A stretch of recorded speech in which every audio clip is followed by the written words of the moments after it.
Fala galera, na aula de hoje vamos falar acerca do Brasil no século XVI, século XVII.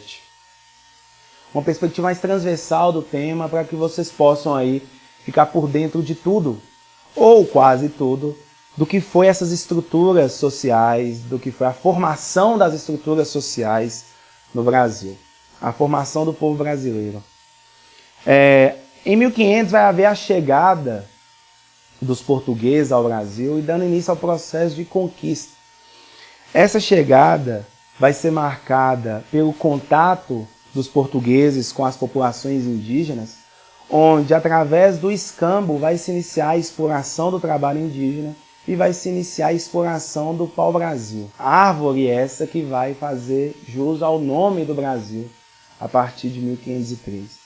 É importante destacar acerca desse período que os primeiros 30 anos de colonização, ou os primeiros 30 anos da presença dos portugueses no Brasil, não foram marcados por uma efetiva colonização.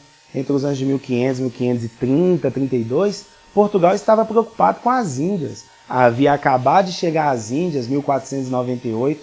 As especiarias indianas eram a grande fonte de lucro de Portugal. Portanto, o Brasil não apresentava elementos que chamassem a atenção e que levasse Portugal a mudar o foco da exploração.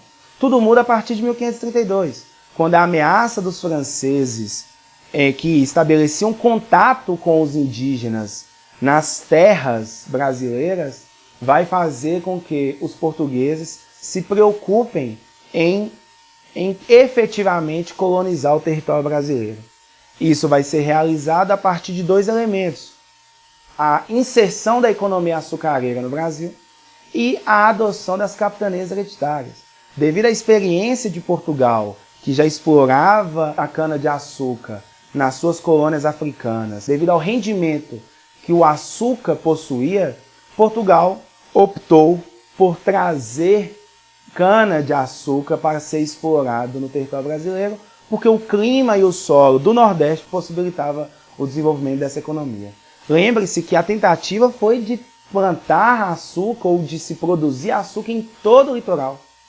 Entretanto, o Nordeste é que veio apresentar condições favoráveis. A cana-de-açúcar foi plantada, mas o açúcar não teve qualidade suficiente para chamar a atenção. A partir de então, o foco da administração portuguesa e o foco da formação social brasileira se faz no Nordeste. Tanto é que nesse período, século XVI e XVII, a concentração de pessoas no Nordeste girava em torno de 40 mil, enquanto no Sudeste 2 mil. Ou seja, o núcleo social no Brasil ele se desenvolveu em torno da economia açucareira. O núcleo de governo do Brasil se desenvolveu a partir da economia açucareira.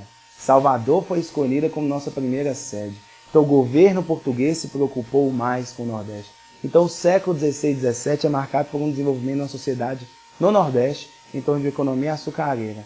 Lembrando que as capitanias hereditárias serão adotadas a partir de 1532, que será o primeiro modelo administrativo, não tão bem sucedido, mas será um mecanismo importante para se tentar afastar os franceses do Brasil. E lembre-se também que o tráfico negreiro será um elemento fundamental para as bases da mão de obra no Brasil. Não esqueça que a mão de obra indígena era usada como escrava. A partir de 1530, os indígenas eram usados como escravos. Entretanto, a chegada dos jesuítas, a proibição moral que os jesuítas fizeram, vai estimular o mercantilismo. Vai estimular que Portugal também comece a enviar africanos para o Brasil, apresentando argumentos de serem mais adaptáveis ao cenário brasileiro, ao cenário econômico. Então, a partir de 1550, nós teremos a introdução dos escravos africanos. Então, aí nós já temos três elementos que compõem o povo brasileiro. O povo brasileiro é um povo miscigenado a partir da figura do europeu, da figura do indígena, da figura do africano. Darcy Ribeiro, em O Povo Brasileiro, já destacava isso. A importância do desenvolvimento da sociedade do Nordeste, e em especial a importância através da economia açucareira, ela se dá na própria composição das nossas tradições. Somos marcados pelo patriarcalismo desenvolvido a partir daquele cenário social. Sem contar que a própria expansão territorial na região vai acontecer a partir da economia açucareira. A pecuária será introduzida no Brasil em 1548 e a partir do engenho de açúcar nós teremos a expansão territorial e o desenvolvimento dessa economia. Sem contar que também, aí no século XVII, as drogas do sertão na região da Amazônia vai também ser um elemento importante no desenvolvimento territorial.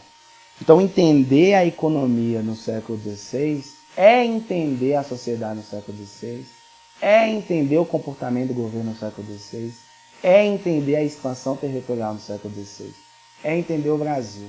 Um Brasil marcado pela diversidade, marcado pelas belezas naturais, marcado por um potencial incrível. Entender as nossas bases históricas é fundamental para compreender a nossa própria identidade. Galera, é isso aí. Não se esqueça de se inscrever no canal, comentem aqui, estou de olho em todos os comentários. Indiquem temas que você quer saber ou que você tem dúvida. Nos próximos vídeos nós estaremos respondendo aí. Fique por dentro de todas as novidades nas redes sociais. Contem comigo. Valeu!